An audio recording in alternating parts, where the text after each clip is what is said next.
High বন্ধুরা, আশা করছি সবাই খুব ভালো আছো। তো আজকে বিকেলে না হঠাৎ করে ইচ্ছা করছিল কিছু একটা বানাই মুখরোচক। তো বিকাশও আসবে অফিস থেকে, ও এসে টিফিন খায়। তো প্রতিদিন তো মুড়ি খেতে ভালো লাগে না, তো ভাবলাম যে দেখি কি আছে ফ্রিজে, কি বানানো যায়।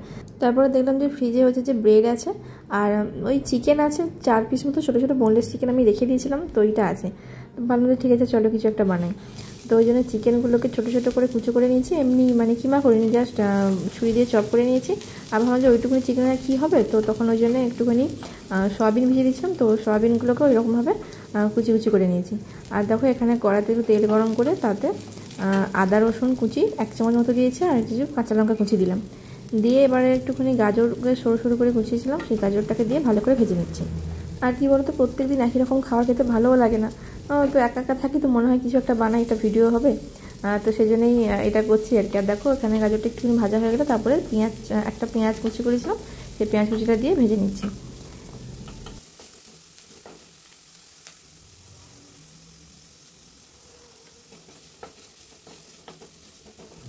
পেঁয়াজ আর গাজরটা ভাজা হয়ে গেলে এবার এর মধ্যে চিকেন আর সয়াবিনটা দিয়ে দিলাম।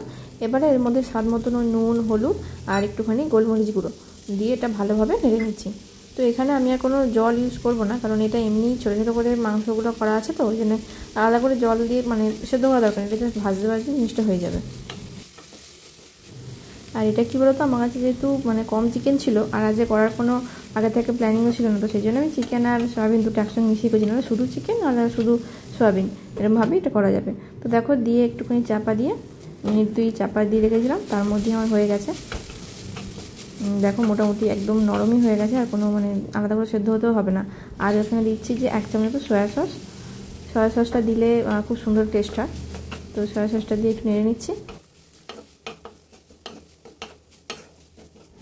আর এবারের মধ্যে দিয়ে দিলাম কিছুটা ধনেপাতা কুচি দিয়ে নেড়ে এটাকে ঢাকা দিয়ে রেখে দেবো।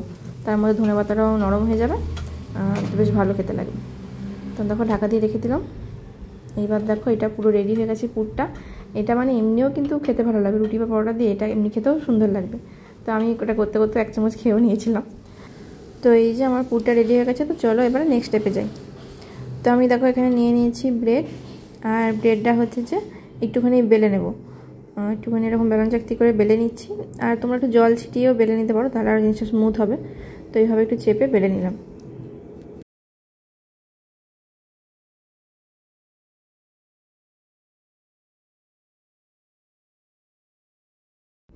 তো প্রথমে কিন্তু আমি এটা এরকম বেলে না নিয়ে করার চেষ্টা করেছিলাম, কিন্তু সেটা হয়নি, সেটা তোমাদের দেখাচ্ছি পরে। তো ওই জন্য ভালো যেন বেলে নিই, তাহলে জিনিসটা ভালো হবে। তো দেখো এরকম ব্রেডটা নিয়েছি, এর মধ্যে একটুখানি মাঝের পোর্শনটাতে টমেটো সস লাগিয়ে দিচ্ছি, আর তার মাঝখানে হচ্ছে পুরটা দেবো।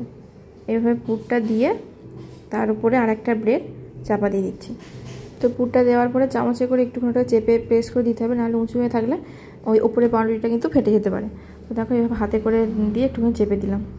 এবারে হচ্ছে যে আমি একটা এরকম গ্লাস নিয়ে নিয়েছি, তো গ্লাসটা দিয়ে এর উপরে এরকম প্রেস করে এটা মাঝের অংশটা গোল করে কেটে নিচ্ছি।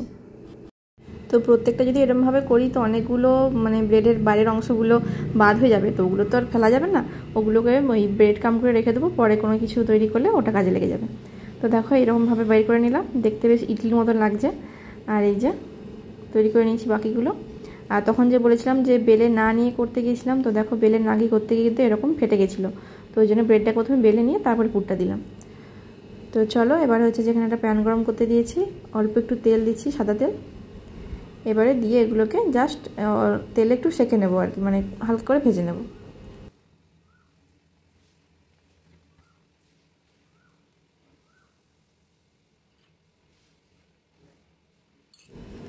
একদিকটা ভাজা হয়ে গেলে আর একদিকটা উল্টে ভেজে নিচ্ছি, দেখো এরকম লাল লাল করে।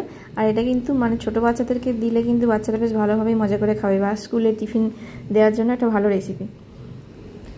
আমরা যেহেতু বাচ্চা নেই, আমরা বড়, তাই আমারই মজা লাগছে যে এটা খাবো বলে, তাহলে বাচ্চাদের তো আরও বেশি মজা লাগবে। তো চলো দেখো দুদিকটা এরকম লাল লাল করে ভেজে নিয়েছি। এবার হচ্ছে সার্ভ করার পালা। তো আমার মানে মাঝে মাঝে খেতে কিছু ইচ্ছে না করলে আমি এরকম বাড়িতে যদি কিছু থাকে তো সেটা দিয়ে টুকটাক টিফিন কিছু বানিয়ে নিই।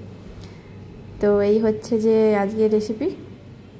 আমি আবার একটু সসটাকে স্টাইল করে সাজিয়ে দিয়েছি হোটেলের মতন করে। তো চলো এমনিই বানাচ্ছিলাম বাড়িতে, তো ভালো তোমাদের সঙ্গে শেয়ার করি রেসিপিটা। তো চলো আজকে ভিডিওটা এখানেই শেষ করছি। আর বাড়িতে যদি কেউ চাও তো এরকম করে বানিয়ে খেতে পারো, বেশ কিন্তু ভালো লাগে। তো চলো দেখা হচ্ছে নেক্সট ভিডিওতে। আজকের মতন টাটা।